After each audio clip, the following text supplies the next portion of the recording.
Assalamualaikum warahmatullahi wabarakatuh. Perkenalkan nama saya Muhammad Eka Mahendra dengan NIK 23040495. Kali ini saya akan mempresentasikan tugas dari buku yang berjudul Dasar-dasar Manajemen Logistik karya Profesor Dr. Insinyur Haji Sutarman MSc. Pada bab 1 yaitu pentingnya peran logistik bisnis. Apa itu logistik bisnis? Pada zaman dahulu, saat Perang Dunia Kedua, logistik dikenal dengan cabang ilmu militer yang berkaitan dengan pengadaan, pemeliharaan, dan pengangkutan material, personil, dan fasilitas yang diperlukan. Tetapi seiring dengan perkembangan zaman, logistik mencakup menjadi luas. Pada tahun 1962, sebuah organisasi yang bernama CLM atau Council of Logistic Management mendefinisikan logistik secara lebih baik, yaitu logistik adalah proses merencanakan, menerapkan, dan mengendalikan yang efektif dan efisien, baik dari aliran dan penyimpanan bahan baku, persediaan dalam proses, dan barang jadi yang terhubung dengan informasi dari titik asal hingga titik konsumsi yang bertujuan untuk memenuhi kebutuhan para pelanggan. Next. Lingkup kegiatan logistik ini memiliki sebanyak, yaitu ada import dan outbound. Pada prinsipnya mereka memiliki kesamaan, tapi yang berbeda adalah yaitu pada kegiatan import ada posisi, sedangkan pada kegiatan outbound itu ada jadwal produksi.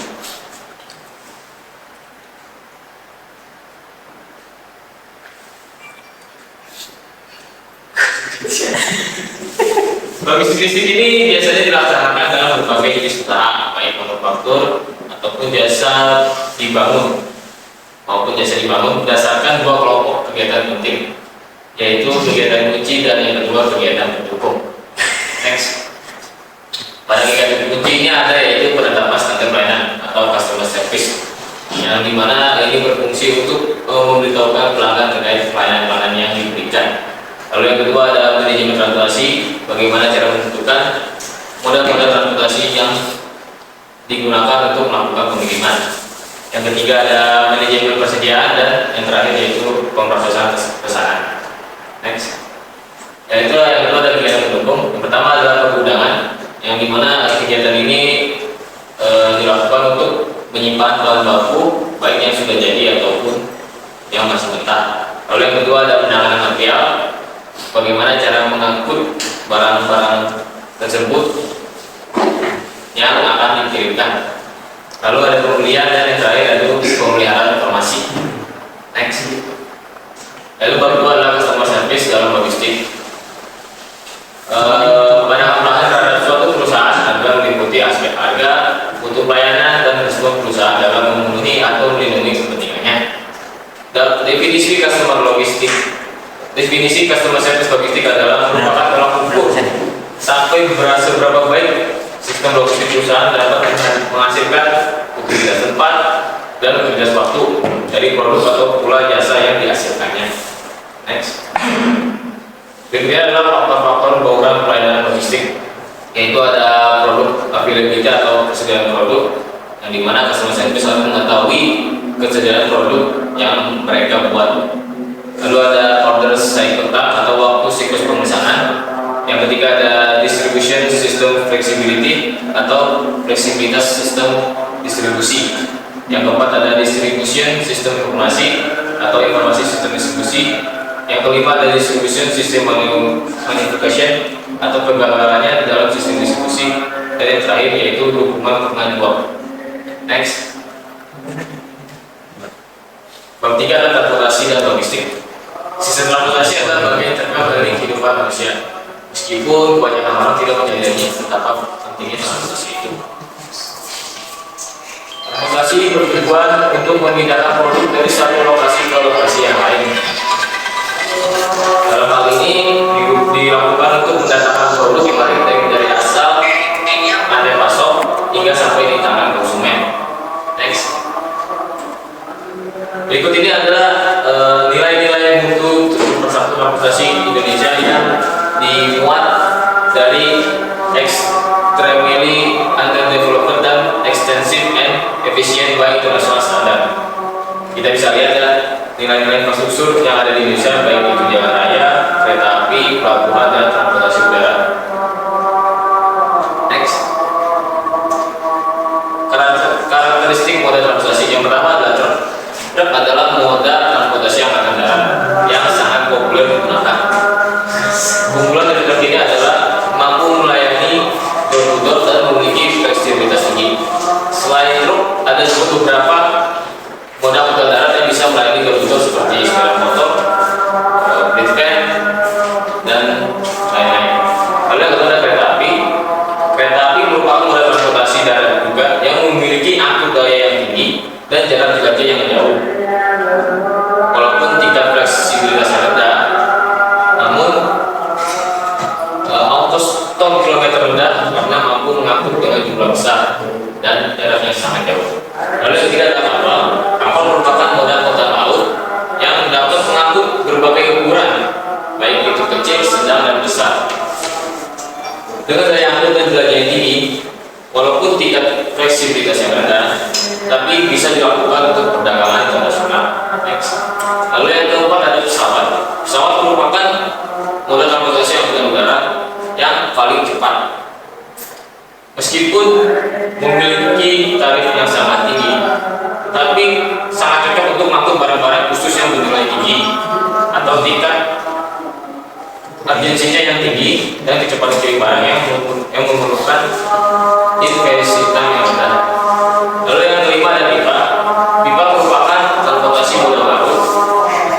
Kelebihannya adalah pipa ini tidak bergerak, melainkan produknya yang bergerak, baik dari titik asal maupun hingga sampai ke tujuan. Contoh moda transportasi yang digunakan oleh pipa adalah produk cair dan gas. Next. Yang keempat yaitu mengelola persediaan dalam rantai pasok. Persediaan diperlukan karena adanya ketidakcocokan jumlah atau waktu antara pasokan dengan permintaan. Ketidakcocokan ini sudah biasa terjadi. Namun perusahaan harus memiliki persediaan dalam rantai pasok, baik itu dalam bentuk bahan baku, barang dalam proses dalam barang jadi, yang bisa diselenggarakan oleh para pemasok, distributor, produsen, dan pengecer. Next. Pada bab 5 ini yaitu proses pesanan. Beberapa proses-proses yang dilakukan dalam proses pesanan ini yaitu yang pertama adalah persiapan seperti memesan produk atau jasa. Lalu yang kedua adalah pengiriman pesanan, itu bagaimana pesanan ini bisa mentransfer informasi sehingga bisa dilakukan diolah oleh para perusahaannya. Yang ketiga itu adalah pemasukan pesanan seperti cek stok, cek fakturasi, cek kredit, pesan atau pulang atau penangguhan, dan membuat catatan dan billing. Yang keempat adalah memulih pesanan, dan yang kelima adalah melaporkan status pesanan. Next. Di bab 6 yaitu adalah operasi pergudangan. Secara tradisional pergudangan telah digunakan sebagai sarana untuk menyimpan barang selama dalam tahapan proses logistik. Terdapat dua dasar persediaan yang mengalami penyimpanan, yaitu yang pertama adalah bahan baku, komponen, dan suku cadang. Lalu yang kedua adalah barang jadi. Next. Berikut ini adalah tipe-tipe pergudangan yang sangat umum digunakan. Yang pertama adalah cross docking, yang dimana cross docking ini merupakan pemindahan barang dari truk pada proses penerimaan barang langsung menuju ke truk pengiriman. Pada pergudangan cross docking ini tidak ada barang penyimpanan, melainkan hanya barang transit saja. Lalu yang kedua adalah gudang kontrak, yang merupakan variasi dari tipe gudang umum yang diselenggarakan antara pengguna dan penyelenggara jasa pergudangan. Biasanya para perusahaan seringkali memiliki gudang kontrak untuk biaya yang lebih efisien. Next. Yang ketiga adalah gudang umum. Beberapa ini adalah tipe gudang umum. Yang pertama adalah gudang dagang produk manufaktur yang paling banyak digunakan untuk pihak manufaktur, distributor, dan pelanggan untuk menyimpan berbagai jenis barang. Lalu yang kedua adalah gudang pendingin yang digunakan untuk menyimpan bahan-bahan yang mudah busuk seperti daging, ikan, produk farmasi, dan sayur atau buah-buahan. Lalu yang ketiga adalah gudang konten, yaitu gudang yang menyimpan sementara barang-barang khusus seperti tembakau, minuman beralkohol, yang dimana pemerintah mengendalikan barang-barang tersebut. Yang keempat ada gudang barang rumah tangga, yang dimana gudang ini digunakan untuk menyimpan properti-properti pribadi seperti tenda yang digunakan kalau libat biasanya digunakan atau yang biasanya disimpan dalam gudang barang rumah tangga. Lalu yang kelima ada gudang komoditas khusus, yang dimana gudang ini digunakan untuk menyimpan komoditas pertanian seperti biji-bijian, wool, kapas, atau hasil pertanian lainnya. Dan yang terakhir itu ada gudang curah, di mana gudang ini digunakan untuk barang cair atau barang yang memerlukan perlindungan, sehingga adanya penanganan khusus dalam memerlukan perlindungan. Yang pertama adalah seperti barang-barang bensin, oli, dan lain-lainnya. Next. Bab 7 adalah pembelian dalam perusahaan. Pembelian merupakan kegiatan esensi dalam berbagai bentuk organisasi manufaktur ataupun non-manufaktur yang berorientasi laba, nirlaba, maupun sektor pemerintahan. Pembelian barang atau material jasa adalah salah satu pos pengeluaran terbesar dalam industri. Rasio antara ongkos pembelian barang dan jasa terhadap total harga pokok penjualan menunjukkan bahwa fungsi pembelian memiliki rasio yang signifikan. Persentasenya akan bervariasi dan tergantung dari variasi fungsinya. Next. Yang bab 8 itu adalah logistik dan pemasaran, yang dimana ini sangat terikat satu sama lain, yaitu aktivitas logistik meliputi penentuan lokasi, transportasi, persediaan, komunikasi, dan penanganan serta penyimpanan material. Semua aktivitas tersebut diperlukan sehingga adanya kegiatan yang bersifat komersial. Sebuah perusahaan manufaktur akan berjalan dengan baik jika terdapat lingkup luas serta mencakup berbagai fungsi dan dalam perusahaan. Keberhasilan ini dinyatakan strategis karena fungsi logistik dan rantai pasok menjangkau lingkup yang luas dan tidak hanya sekedar individual perusahaan. Next. Lalu yang terakhir yaitu bab 10, kinerja logistik cermin kemakmuran bangsa. Ya, sebuah organisasi bernama Logistik Performance Index atau LPI biasanya mengukur kinerja logistik suatu negara. Hal ini dilakukan untuk sebagai pembanding interaktif yang dibuat untuk membantu negara-negara dalam mengidentifikasi tantangan dan peluang yang mereka hadapi dalam kinerja logistik dan perdagangan khususnya, agar berfungsi untuk memberi arahan dalam upaya meningkatkan kinerja logistik negaranya. Dan berikut ini adalah peringkat dan skor LPI pada tahun 2016 di kawasan Asia, yang dimana dari 5 negara ASEAN di atas, Indonesia berada di peringkat keempat dengan ranking LPI-nya yaitu 63, dan skor LPI-nya berada pada nilai 2,98. Pada dimensi 1 pelayanan bea cukai, Indonesia mendapatkan nilai 2,69. Lalu pada nilai kedua infrastruktur, Indonesia mendapatkan nilai 2,65. Pada dimensi ketiga pengiriman internasional, Indonesia mendapatkan 2,90.